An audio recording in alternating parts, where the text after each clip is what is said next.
மக்களே, இன்னைக்கு நைட்டு நம்ம வீட்டில் என்ன ஸ்பெஷல் அப்படின்னு பார்த்தீங்கன்னா, யூடியூப்ல வந்து ஒரு பெண் வீடியோ போடுறா அப்படின்னாலே அது தப்பான வழியில போய் சம்பாதிக்கிறாங்க அப்படின்றது தான் ஒரு சிலர் மைண்ட் செட்ல இப்போ வரைக்கும் ஓடிட்டு இருக்கு. நம்ம ரீச் ஆக மாட்டோம், 10 வியூ வச்சு ஒரு 20 சப்ஸ்கிரைபர் 30 சப்ஸ்கிரைபர்ஸ் வந்து நம்ம வாழ்க்கையில் என்னத்தை சாதிக்க முடியும் அப்படிலாம் நான் யோசித்திருக்கேன். இப்போ சில்வர் பட்டன் வாங்கிட்டேன், அடுத்து வந்து கோல்டன் பட்டன் வாங்கணும் அப்படின்னு நான் உழைச்சிட்டு இருக்கேன். அதையும் தாண்டி சொந்தமாக ஒரு வீடு கட்டணும். அந்த வீடு வந்து சின்ன வீடாக இருந்தாலும் யூடியூபர் வீடு வாசலில் வந்து போர்டு வைக்கணும். எனக்கு அது ரொம்ப ஆசை. அன்று குடும்பத்தில் உள்ள 4 பேர் மட்டும்தான் சப்ஸ்கிரைபர்கள். ஆனால் இன்று லட்சக்கணக்கானவர்கள் ஷோபனாவின் வீடியோக்களை பின்தொடர்கின்றனர். திருநெல்வேலியை பூர்வீகமாக கொண்ட ஷோபனா தனது சிறு வயதில் வசதியாக வாழ்ந்திருந்தாலும் திருமணத்திற்கு பிறகு மூணாருக்கு குடிபெயர்ந்த போது பல பொருளாதார சிக்கல்களை சந்தித்தார். நான் பிறந்து வளர்ந்தது எல்லாமே திருநெல்வேலியில தான். என்னோட சொந்த ஊரும் அதுதான். சின்ன வயசுல என்னை வந்து கட்டி கொடுத்துட்டாங்க. என் ஹஸ்பண்ட் வீட்டில் பார்த்தீங்கன்னா ரொம்ப கஷ்டம். ஏன்னா இவங்க அக்கா தங்கச்சிக்கு ட்ரெஸ்ஸு, சாரி, பொட்டு, பூவு, இவர் தான் அவங்களுக்கும் இதெல்லாம் செஞ்சாரு. அப்போ அதெல்லாம் செஞ்சுட்டு நமக்கும் செய்யணுங்கும் போது அது கஷ்டம் தானே. அதனால ஒரு பொட்டு வாங்கினாலும் என்னோட உழைப்பில் தான் நான் வாங்குவேன். அவர்கிட்ட வந்து 10 ரூபா கூட நான் கேட்க மாட்டேன்.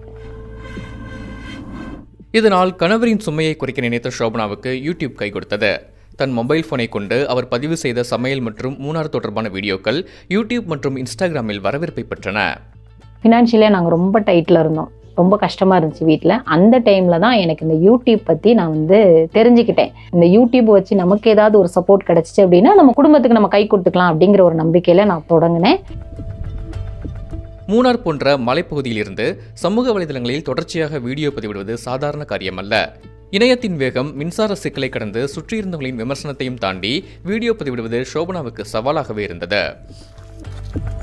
வீடியோ போடுறதுல எனக்கு ஏகப்பட்ட ஸ்ட்ரகிள்ஸ் வந்து இருக்கும். காற்று மழை ஹெவியாக இருக்கும்போது அங்கங்கே அந்த கரண்ட் வந்து இஷ்யூ ஆயிரும். இங்கேருந்து நெட்வொர்க் எங்கெல்லாம் இருக்கோ ஃபோனை கொண்டு நான் தேடி அலைவேன், ஓடுவேன். நம்ம வீட்டிலேருந்து ஒரு 2 கிலோமீட்டர் தள்ளி அங்கே தான் வந்து 4G வந்து தெளிவாக கிடைக்கும். 2 கிலோமீட்டர் தள்ளி போய் வீடியோ அப்லோட் பண்ணிவிட்டு அங்கேருந்து மறுபடியும் நான் வீட்டுக்கு வருவேன். நான் தொடக்கத்தில் யூடியூப் சேனல் ஸ்டார்ட் பண்ணியிருக்கேன் அப்படிங்கிறத எனக்கு தெரிஞ்சவங்க, சொந்தக்காரங்க, பிளட் ரிலேட்டிவ்ஸ், ஃப்ரெண்ட்ஸ் இந்த மாதிரி எல்லாருக்கிட்டையுமே சொல்லும்போது கேலி கிண்டல் தான் பண்ணாங்க. குடும்ப பொம்பளைக்கு இது தேவையில்லை அப்படின்ற மாதிரி தான் ஃபஸ்ட்டு வார்த்தை அப்படி தான் வந்துச்சு. நிறைய பேர் நான் வீடியோஸ் போடும்போதெல்லாம் நான் போட்ட உடனே எனக்கு அந்த வந்து வாட்ஸ்அப் அனுப்பி கிண்டல் பண்ணுவாங்க. இதெல்லாம் உனக்கு தேவையா, இந்த மூஞ்சை யார் பாப்பா அப்படின்னு நிறைய நெகட்டிவ். ஆனால் ஷோபனாவின் இடைவிடாத முயற்சி வீண் போகவில்லை.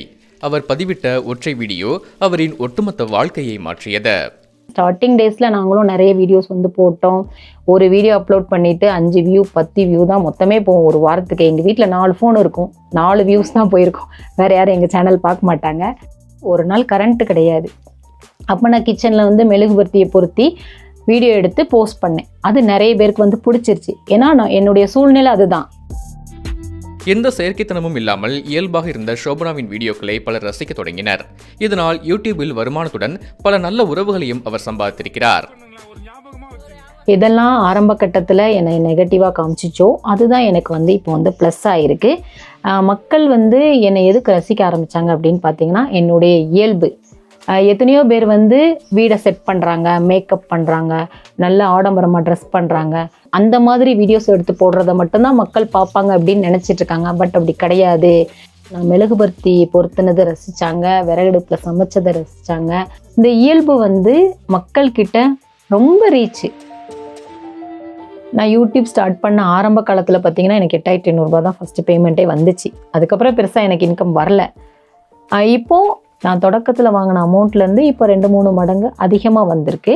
ஒரு 20,000லேருந்து 30,000க்குள்ளே. ஹஸ்பண்டுக்கு நான் ஃபினான்ஷியலாக சப்போர்ட் பண்ணுறது எனக்கு வந்து உண்மையில் ரொம்ப பெருமையாக இருக்குது. அவர் வந்து 13 வயசுலேருந்து வேலைக்கு போகிறாங்க. அவங்க வந்து படிக்கலையா, வீட்டில் வறுமை. அதனால 13 வயசுலேருந்து அந்த கால் வந்து வேலை செஞ்சுட்டே தான் இருக்குது. அவரை நான் அழகு பார்க்கணும் அப்படிங்கிறதுக்காக தான் நான் சம்பாதிக்கிறதே. ஆனால் அந்த 3 மாதமாக அவங்க சந்தோஷமாக ரெஸ்ட் எடுக்கிறாங்க அப்படிங்கும்போது எனக்கு ரொம்ப சந்தோஷமாக இருக்குது. சமூக வலைதளத்தை கொண்டு தன் கனவை மட்டும் ஷோபனா நிறைவேற்றவில்லை. குடும்பத்தின் பொருளாதார நிலையை மாற்றத் துடிக்கும் ஒவ்வொரு குடும்ப பெண்களின் முயற்சிக்கும் தொடக்க புள்ளியாக மாறியிருக்கிறார். என் பசங்களும் என் ஹஸ்பண்டும் எனக்கு ஃபுல் சப்போர்ட். அதனால தான் நான் கண்டினியூஸாக வந்து வீடியோஸ் வந்து போட ஆரம்பித்தேன். நம்ம வந்து மேக்கப் பண்ணாதான் மக்கள் பார்ப்பாங்க அப்படின்னு ஒரு சிலர் நினச்சிட்டு அவங்க வந்து வீடியோ போடுறதோ, அதாவது இந்த ஃபீல்டுக்கு வரதுக்கே ரொம்ப யோசிப்பாங்க. ஆனால் என்ன பார்க்கும்போது அவங்களுக்கு ஒரு நம்பிக்கை கிடைக்கும். பரவாயில்ல, இந்த அக்கா அப்படியே போடுறாங்க, நம்மக்கிட்ட இருக்கிறத வச்சு நாமளும் போட்டோம்னா நம்மளும் இந்த மாதிரி ஒரு இடத்துக்கு வரலாம் அப்படிங்கிற ஒரு நம்பிக்கையை கொடுக்கணும் அப்படிங்கிறதுக்காக தான் நான் இப்போ வரைக்கும் அதையே நான் கண்டினியூ பண்ணிட்டு இருக்கேன்.